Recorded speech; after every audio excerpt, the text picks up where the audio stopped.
Dengan membawa 50 armada angkutan umum, sopir dari Jakarta Utara ini berunjuk rasa di depan kantor Gubernur DKI Jakarta Balai Kota.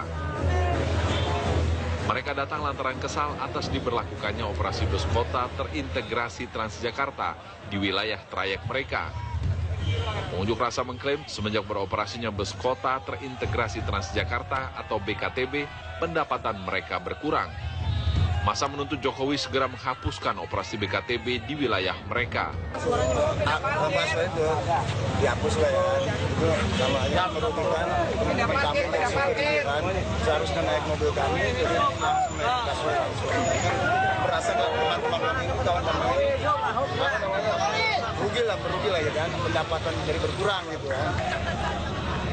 Aksi yang sempat ricuh di pintu pagar kantor Gubernur DKI Jakarta ini akhirnya membubarkan diri setelah perwakilan mereka diterima pihak staf dari Gubernur DKI Jakarta.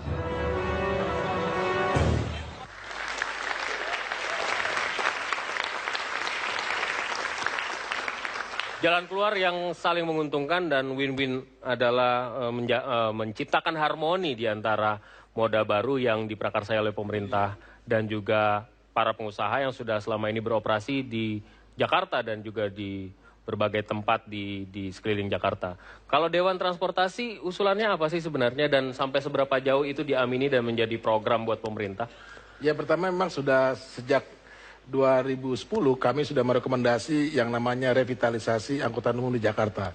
Baik yang berbasis rel maupun berbasis jalan. Jadi itu harus diintegrasikan.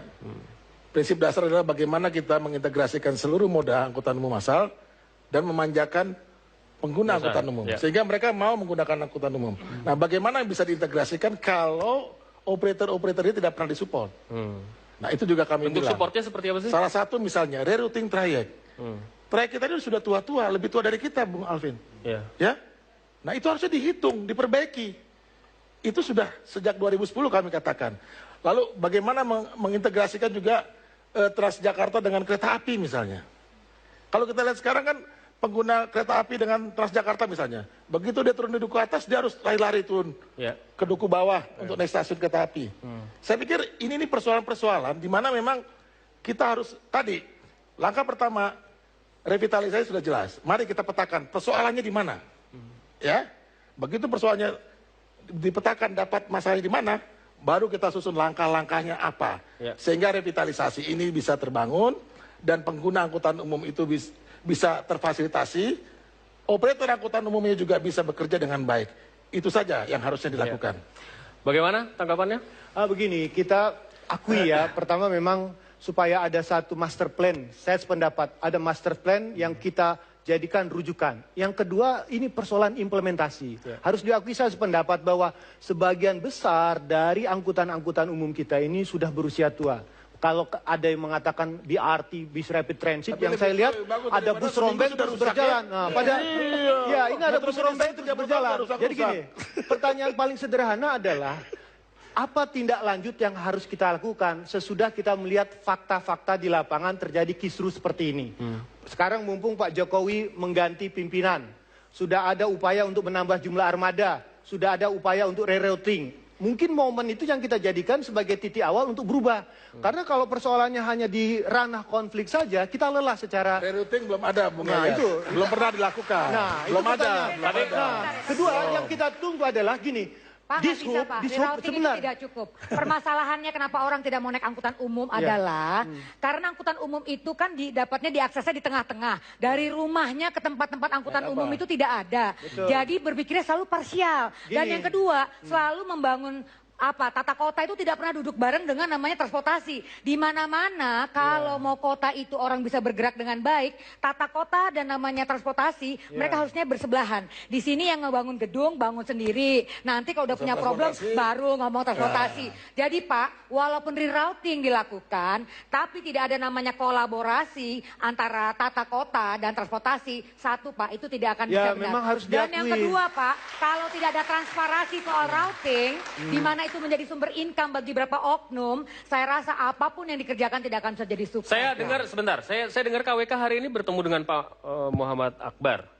Apa hasil pertemuannya? Hari ini kita hanya pertemuan dengan Dinas Perhubungan, berbicara bagaimana untuk mengkondisikan di lapangan agar supaya BKTB beroperasi dan KWK pun beroperasi. Apa solusinya? Ya, solusinya adalah jalan masing-masing. nanti akan dilakukan evaluasi kembali.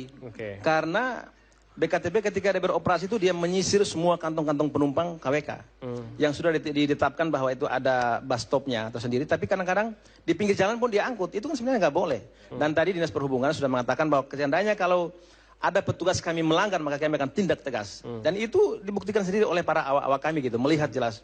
Sudah ditentukan bus stopnya, tapi mereka mengambil penumpang di pinggir-pinggir jalan yang itu merupakan kantong-kantong KWK. Ini yang jadi persoalan di situ. Kita tentu saja semua bermimpi bahwa kita akan kita punya transportasi yang sama seperti Singapura atau Kuala Lumpur begitu. Ya. Kapan itu akan tercapai kalau misalnya ya ini moda transportasinya hidup sendiri-sendiri begitu? Ya saya kira gini Mas Alvito.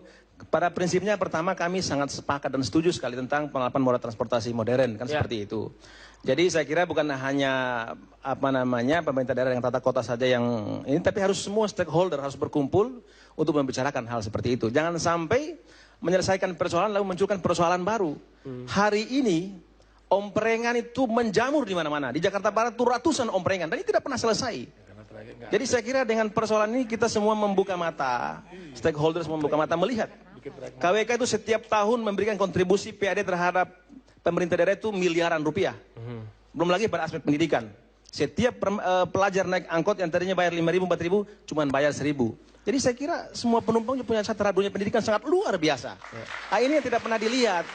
Jadi saya mohon boleh dibuka trayek baru katakanlah BKTB, tapi coba diundang kita bersama supaya kita bicarakan bagaimana supaya jangan sampai kalau diundang tuh harapannya apa? Misalnya untuk KWK saja, nanti saya akan ke Organda juga. Harapannya apa?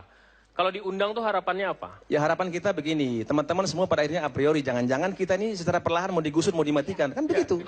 Karena memang nggak ada komunikasi dan nggak ada dialog di antara kita. Ujung-ujung atau disuruh gitu. Bersaing secara bersaing secara pasar begitu, kemudian siapa yang kuat dialah yang akan bertahan gitu. Saya kira nggak bisa seperti itu, nggak bisa. Ya. Kucing diadu dengan harimau itu tidak, apalagi BKTB itu difasilitasi yang besar. Ya, sementara yang kecil seperti KWK tidak difasilitasi. Saya pikir tidak adil. Harusnya yang kecil justru yang difasilitasi. Dan sebenarnya kan menurut undang-undang itu kan tugas pemerintah daerah bagaimana. Tapi kalau yang kecil difasilitasi, kapan kita menuju transportasi modern? Justru itu difasilitasi supaya dia bisa naik kelas. Itu yang harusnya dilakukan. Tadi bagaimana kita berharap anak kita tadi bisa cerdas kalau tidak pernah dikasih makan yang bagus, ya, disekolahkan yang bagus, ya, ditemani, dibina, dibimbing. Saya akui itu, Bang Tigor, memang saya akui ada ketimpangan. Saya sendiri adalah pengguna busway dan pengguna kereta api hampir 25 tahun dan fakta tidak banyak perubahan yang terjadi dalam fakta yang terjadi di lapangan. Saya punya usul begini. Tadi ada kasus terkait dengan yang BKTB dengan KWK yang ada di Jakarta Utara. Yang kedua ini kan ada rencana untuk yang melalui Kalibata City. Nah, ini kan ada persoalan. Itu juga ada persoalan. Saya sudah dapat laporan dari beberapa operator Metro Mini 604. Itu mereka tidak pernah diajak bicara. Nah, ini saatnya ada bagusnya. Saya pikir gini, solusinya pertama tarik dulu BKTB, tahan dulu, susun rencana ulang secara menyeluruh. Ya, jadi jangan parsial-parsial. Kalau parsial-parsial, jadinya akhirnya apa? Publik bagaimana kemudian, Bang? Sama rakyat. Bagaimana dengan publik kemudian? Itu kan matters antara eksekutif dengan pengusaha. Publik yang setiap hari harus jalan ke Jakarta atau tempat-tempat yang mereka tuju. Ya kalau misalnya berangkat dengan kasus Panitia Kapuk ini tadi, mereka tidak ada keluhan. Ya, status quo dulu sambil nanti kita susun. Jadi jangan parsial menyelesaikannya. Kalau parsial itu berarti indikasinya mengadu domba rakyat dengan rakyat. Itu. Oke. Tepuk tangan dong. Kalau DPRD bagaimana usulannya? Saya nggak melihat masalah adu domba ini tidak. Ini mau mencari solusi transportasi massal yang baik. Kita ngelihat negara-negara tetangga. Tapi kalau trayek tumpang tindih bukan solusi. Bukan Pak.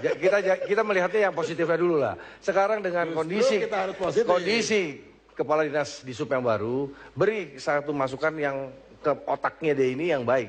Jangan jadi ada yang kepentingan pribadinya si pengusaha, ini baik ini baik ini. Buat sama.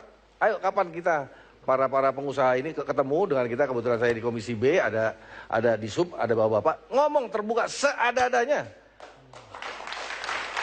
Biar ada solusi, tapi jangan diundang. Kalau DPRD yang mulai ya. Karena jangan diundang. diundang datang sedikit, tiba-tiba setelah selesai ada pertemuan itu di belakang komplain. Ini udah nggak ada. Ini udah harus ada Takutnya keterbukaan. seperti kata Pak Jokowi, rapat, ropot, ngopet, tidak ada action.